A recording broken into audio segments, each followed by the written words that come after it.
नमस्कार दोस्तों, अगर आपका लॉ से कुछ भी लेना देना है और यदि आप अपना लॉ ग्रेजुएशन के फाइनल ईयर में हैं और आप जल्द ही बीसीए की एनरोलमेंट कराने की सोच रहे हैं, तो ये खबर सुन के तो आपकी दिल की धड़कनें ऑलरेडी बढ़ चुकी होंगी, क्योंकि बीसीआई ने जिन्होंने की अपनी एनरोलमेंट फीस पिछले साल ही घटाकर 750 रुपये की थी जनरल कैटेगरी के लिए, उन्होंने फिर से एप्लीकेशन लगाई है इसको 25,000 करने के लिए। उन्होंने ये भी बोला है कि इसको तो 50,000 होना चाहिए इन्फ्लेशन के हिसाब से, लेकिन हमें 25,000 की परमिशन चाहिए।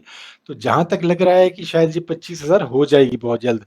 तो पूरा सच क्या है इसका और बीसीए की कमाई का और बाकी सब चीजें, तो आइए जानते हैं इस वीडियो में। आजकल अब गूगल में टाइप करेंगे बीसीए एनरोलमेंट फीस है ऐसा कुछ, तो ऐसी हेडलाइंस आपको देखने की मिलेगी जिससे सिर चकरा जाएगा आपका। जैसे नए ग्रेजुएट्स के लिए बुरी खबर, हो गया बुरा हाल, अब क्या होगा। और बीसीए को ऐसे प्रोजेक्ट किया जा रहा है जैसे बहुत ग्रीडी मॉन्स्टर हो और बहुत खतरे वाली बात हो। हालांकि इसमें टेंशन वाली बात है भी, लेकिन हमें कुछ भी चीज जानने के लिए उसके दोनों पक्षों को देखना पड़ेगा और उसको अच्छे से समझना पड़ेगा। सिर्फ ये कह देने से कि उसको नहीं बढ़ानी चाहिए या ऐसा नहीं है, तो ऐसा नहीं होता है। सबसे पहले तो हम जानते हैं कि बार काउंसिल ऑफ इंडिया क्या है। ये एक स्टैट्यूटरी बॉडी है जो कि एडवोकेट्स एक्ट 1961 के अंडर एस्टेब्लिश की गई थी, और ये एडवोकेट्स की भलाई के लिए और सारी लीगल एजुकेशन के सिनारियों को कंट्रोल और उसको रेगुलेट करने के पर्पज से बनाई गई है। लेकिन ये सारा मसला इसकी फंडिंग का है यहाँ पे। तो पहले हमें ये समझना पड़ेगा इसकी फंडिंग कहाँ से आती है, ग्रांट्स, डोनेशंस, एनरोलमेंट फीस। तो आइए देखते हैं इसको डिटेल में। फर्दर डिस्कशन से पहले आइए नजर डालते हैं बीसीआई की फाइनेंशियल स्टेटमेंट पे, जो मैंने गवर्नमेंट ऑफ इंडिया के ऑफिशियल एक्स्ट्रॉर्डिनरी गैजेट से उठाई है। ये उसका एक छोटा सा स्क्रीनशॉट है, पूरा बहुत लंबा डॉक्यूमेंट है, लेकिन हमें यहाँ कोई चार्टर्ड अकाउंटेंट या सीए की तरह एनालिसिस नहीं करना। यहाँ एक मोटा मोटा आइडिया देने के लिए कि देखिए ये उसकी आय और व्यय का लेखा है, यानी कि इनकम और एक्सपेंसेस का लेखा है, जो कि 2023 और 2022 का है। अप्रॉक्सीमेटली ज़्यादा डिफरेंस नहीं है दोनों में। तो आप देख सकते हैं कि ये मोटा मोटा जो है अराउंड 106 करोड़ और 112 करोड़, यानी कि 100 करोड़ के आप इसको देख सकते थे। यहाँ हम कोई फाइनेंशियल डिटेल में एनालिसिस नहीं कर रहे हैं, हम जस्ट एक समझने की कोशिश कर रहे हैं। तो इसको अप्रॉक्सीमेट फिगर्स मान के चलिए कि 100 करोड़ मान के इसको चलते हैं, ठीक है। तो देखिए यहाँ हमने कुछ स्टैटिस्टिक्स दिए हैं। सबसे पहले तो हम ये जानते हैं, जो ग्रीन रंग में लिखा हुआ है, ये मेन लॉजिक दिया है बीसीआई यानी बार काउंसिल सुप्रीम कोर्ट में जो एप्लीकेशन अभी लगाई है लास्ट वीक, उसमें ये लॉजिक दिया कि 1960 में एक 100 रुपए की जो वैल्यू थी, ये 1960 का ईयर इसलिए इम्पोर्टेंट है क्योंकि ये जो फीस 750 की प्रिस्क्राइब की गई थी, जो 1961 में जो एडवोकेट्स एक्ट है उसमें की गई थी, तो उसमें इसलिए उन्होंने 1960 को बेस ईयर मानते हुए ये बताया है कि जो 100 रुपए में उस टाइम चीज आती थी मोटा मोटा, वो 7,804 रुपये और 85 पैसे में 2022 में आती है। तो इसको अप्रोक्सीमेटली अगर हम जस्ट रफ कैलकुलेशन के 8,000 मान लेते हैं, तो इसका 80 टाइम्स इंक्रीज हो गया। आप समझते हैं ना, 8,000 को आप डिवाइड करेंगे 100 से तो 80 आ जाएगा, जो लाल उसमें लिखा हुआ है रेड कलर में कि 80 टाइम्स इंक्रीज हो गया। तो ये उनका लॉजिक है कि देखिए उस टाइम जो 750 फीस एनरोलमेंट बताई गई थी, वो अब उसका इक्वलेंट अगर देखें तो बहुत ज़्यादा हो जाता है, क्योंकि हमें जो खर्चा करना पड़ता है, सब करना पड़ता है। उस ज़माने में 100 रुपये की जो मतलब आज के जो 8,000 रुपये है, उस ज़माने में 100 रुपये के बराबर है। तो इसलिए हमसे ये हो नहीं पाएगा और हमारी एग्जिस्टेंस पे बात आ जाएगी। हम बिल्कुल एक तरह से कह लीजिए कि कंगाल हो जाएंगे और हमें बहुत मुश्किल आने वाली है। तो ये उनका लॉजिक चलो ठीक है, लेकिन उसके अगेंस्ट मैं कुछ और ऑब्जर्वेशंस बताना चाहता हूँ आपको।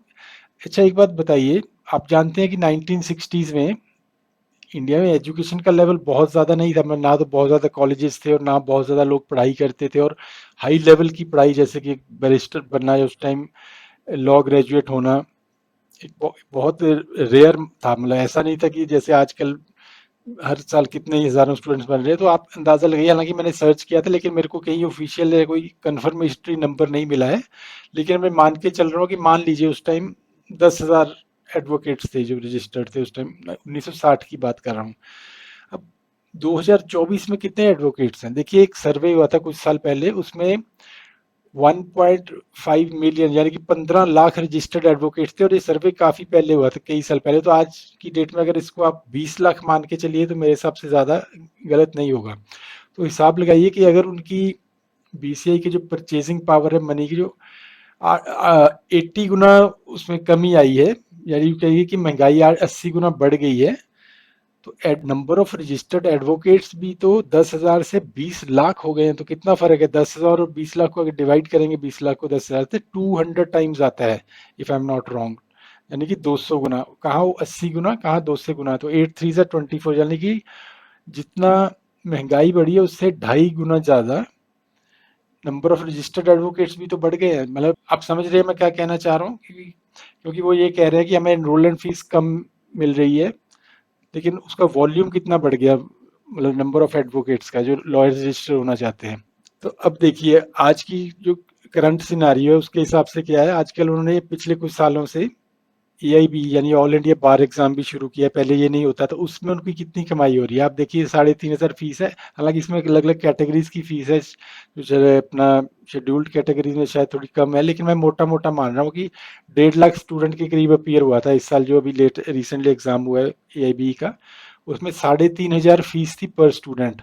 तो इसको मोटा मोटा 52, चलो इसको 50 भी मान लेते, तो 50 करोड़ की इनकम तो उनकी इसी से हो गई। और जैसे कि आपको पिछली स्लाइड में दिखाया था, उनका 100 करोड़ के आसपास का जो आय थी, जो पहले थी, मतलब जो 750 वाला रूल लागू होने से पहले 100 करोड़ की आय थी। तो अगर उसमें से 50 करोड़ उनको एआईबी की एग्जाम फीस से ही हो रही है, तो बाकी बचे 48 करोड़।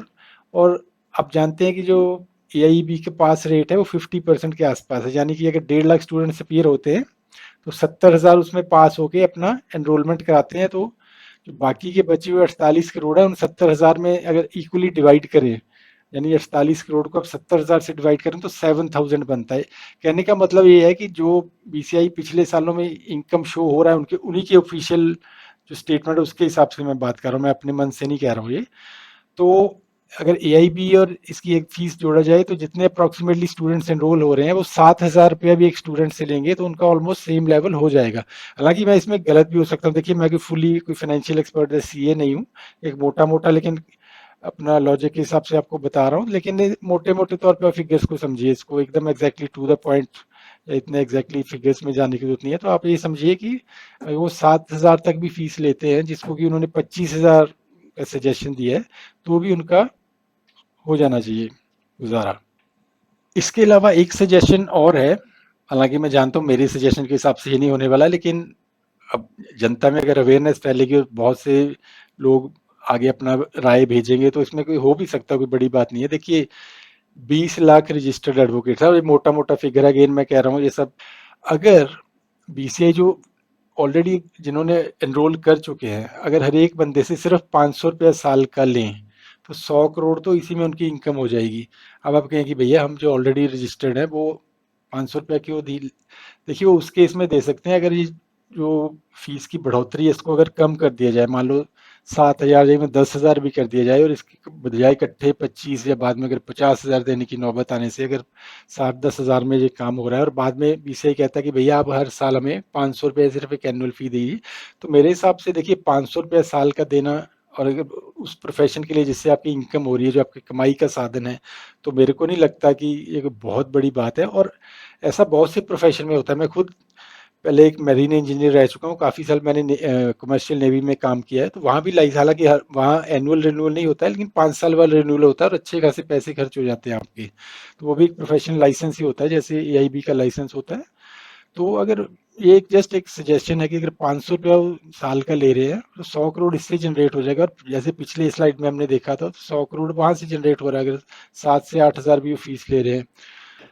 तो दोस्तों ये मेरे कुछ रैंडम थॉट्स थे और कुछ लॉजिकल रीजनिंग से मैंने कुछ समझाने की कोशिश की है बीसीए के एनरोलमेंट फीस को लेके।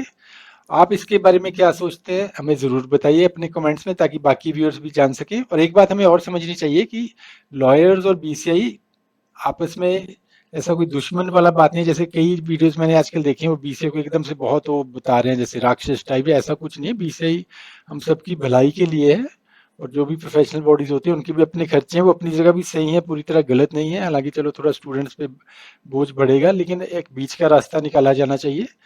तो मेरे हिसाब से ऐसा जो बीच वाला रास्ता सबसे बेस्ट रहता है। तो देखते रहिए हमारा चैनल, हमें लाइक शेयर और सब्सक्राइब जरूर कीजिए, और जल्द मिलते हैं अगले वीडियो में। नमस्कार।